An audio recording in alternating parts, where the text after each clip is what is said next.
Bismillahirrahmanirrahim. Assalamualaikum warahmatullahi wabarakatuh.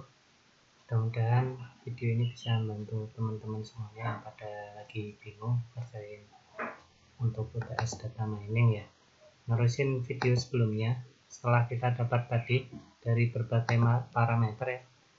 Itu kan ada, kalau di punya saya kebetulan itu atributnya yang saya gunakan untuk children yaitu adalah kabupaten, ada luas, ketinggian, kemudian ada peserta KB aktif,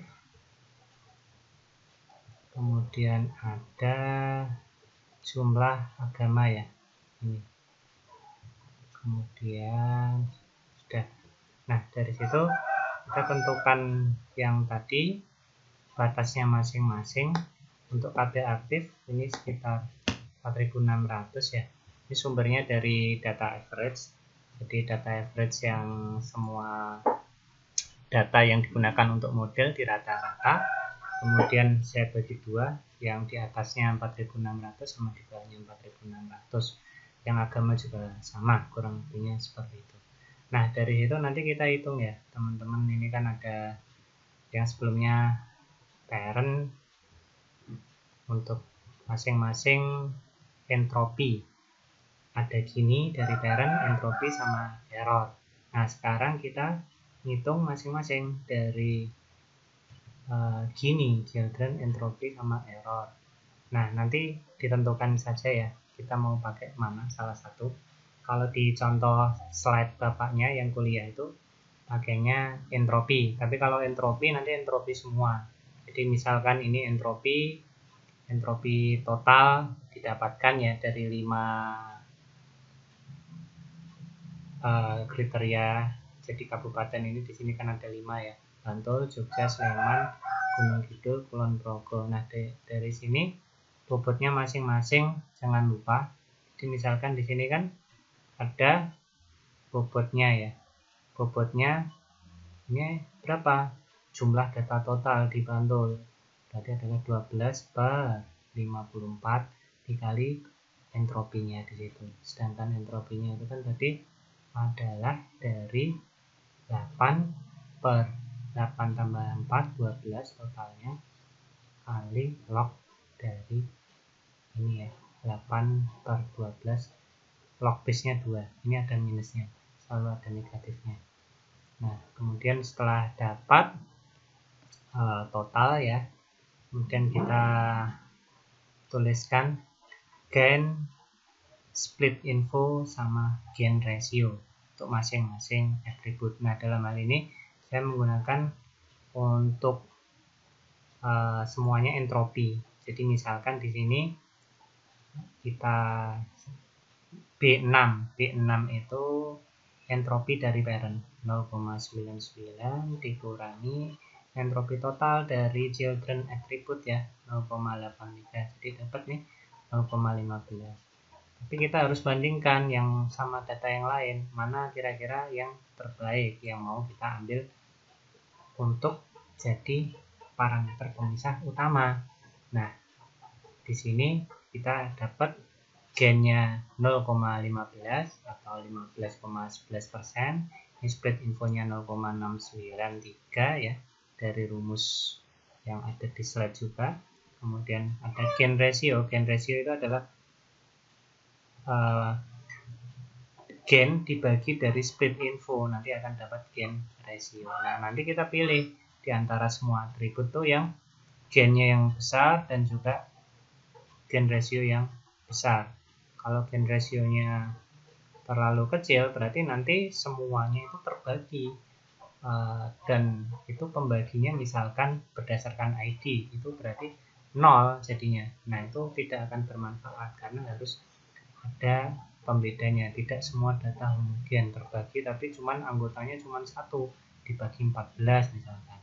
Nah kita menghindari hal itu, maka kita harus memilih gain ratio yang besar. Selain juga gain di sini.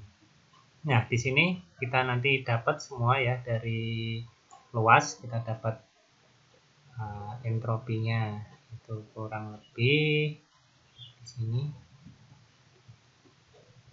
gennya 0,27, split info ya, sedangkan gennya di sini, nah ini malah saya tulisnya di bawah itu rumusnya pakai ini 0,042. Jadi dari sini ya, ini kan dapat gen total ya, gen children maksudnya, atau dari entropinya kemudian dikurangi dari 991, 0,991. Ini semua sama karena pakai entropi parent. Nah, dari 0,991 kurangi 0,949 dapat luas itu 0,042. Kemudian ini juga sama, nanti bisa dicocokkan juga, misal ini ada yang untuk agama, atribut agama atau umat Islam 0,343, terus gen rasionya di sini besar sekali, yaitu 1,18. Nah, berarti yang paling cocok digunakan nih adalah 0,343 sama 1,18 gen rasionya tadi, karena split infonya ini kebetulan juga dia hanya terbagi menjadi dua, yaitu nilainya 21/54 log 21/54 tambah 33/54. Jadi ini dua ini kalau dijumlahnya 33 tambah 21 harus sama dengan 54 untuk ngeceknya apakah sudah benar atau enggak. Terus tanda di luar kurung nih juga harus ada negatif ya. Nah, nanti kalau ada yang salah atau kurang bisa tolong diingatkan atau dikoreksi hasilnya. Nah, dari sini kita bisa bandingkan, misalkan nilai ini ada ketinggian 0,061, ada gen rasio ini 0,2, ini 0,18, ini 0,396. Jadi yang paling tinggi adalah untuk yang data umat Islam atau pemeluk agama Islam. Jadi dari sini karena mayoritas penduduk itu adalah agamanya Islam ya, jadi kita bisa tahu ternyata ketika semakin banyak penduduknya agama Islam, maka dia akan semakin banyak masyarakatnya dan kecenderungannya menjadi masyarakat miskin seperti itu, karena populasi di dalam suatu area itu meningkat, sedangkan jumlah wilayahnya tetap, maka kompetisi lapangan pekerjaan ataupun persaingan toko dan lain-lain akan semakin meningkat tentunya. Nah, hal itu menjadi salah satu dasar sehingga dia akan menjadi atribut yang digunakan untuk membandingkan. Nah, setelah dapat atribut yang digunakan membandingkan, kita langsung eksekusi ya. Dari sini kita copy data yang ada di sini. Sebelumnya ini ada 54 data yang sudah, kemudian kita urutkan berdasarkan agama Islam tadi ya. Kemudian kita pecah di bawah 40.000 sama di atas 40.000. Nah, nanti akan muncul dua grup seperti ini ya teman-teman, ke tempat saya. Nah, yang akan ada dua grup.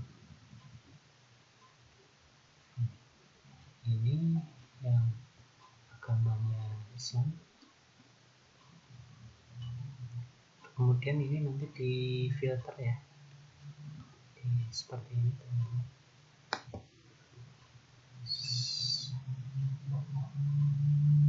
Home, back.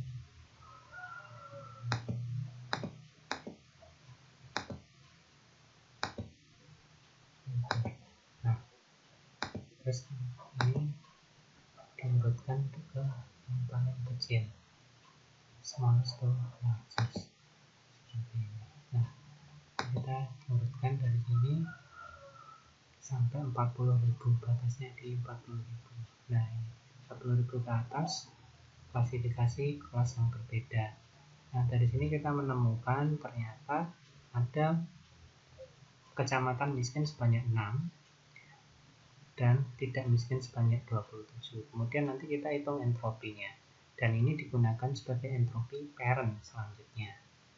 Jadi dari situ kita rumusnya juga sama, min 633 per log 633, log base-nya 2, min 27 per 33, log 27 per 33, log base-nya 2. Kemudian setelah itu kita juga ngitung entropi di kelas yang lain. Di sini kita tahu bahwa jumlah total datanya 21, entropinya kita hitung 1821, log ini hasilnya adalah 0,59. Nah, dari log yang sudah kita dapatkan ini kemudian kita lakukan evaluasi untuk mendapatkan atribut yang kira-kira bisa digunakan untuk misal. Paling gampang sih kita coba itu yang di kabupaten ya, nanti difilter lagi apakah ada yang sudah mungkin atau tidak. Nah, dari analisa sepintas atau dari output ya, miskin tidak miskin, nanti kita klasifikasikan apakah ini lebih cenderung ke luas, ketinggian, atau KB. Nah, dari sini sih bisa kita lihat sih langsung. Kita tidak usah datanya terlalu overfitting ya. Nanti kita jadi kalau ada data tes jadi salah. Dari sini dapat ya, miskinnya 3, tidak miskinnya 1. Maka entropinya kita hitung, dapat entropi 0,81. Kemudian ini juga sama, entropinya 1/9 log 8/9, entropinya 0,5. Kemudian kita bobotkan lagi masing-masing kelompoknya, ada 3 kelompok, maka kita dapat 0,4. Ini entropi children. Kemudian entropi parent yang ada di tadi kelas pertama, yaitu di ini ya, 0,6840 dikurangi sama 0,40, jadi ada 0,28, ada 0,28. Nah, ini nanti jadi data yang bisa direpresentasikan dengan kita menambah children ini adalah 28%. Kemudian kita cari split info, kita cari gain ratio.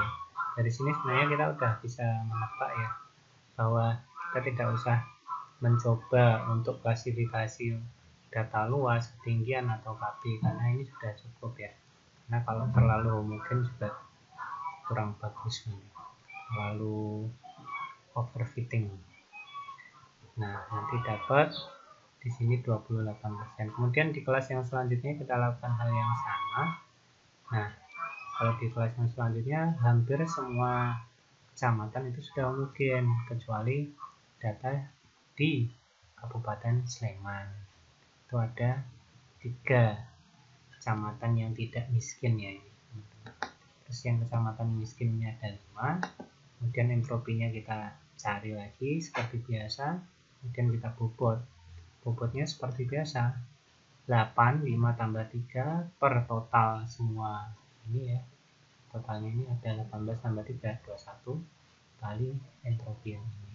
Dan kita dapat ini adalah children-nya. Kemudian gain berarti entropi parent dikurangi entropi children, dapatnya 22. Dapatnya 22,8. Dan kita dapat ya. Nah, nanti info ini yang kita gunakan di report sama data-data yang ada di sini ya.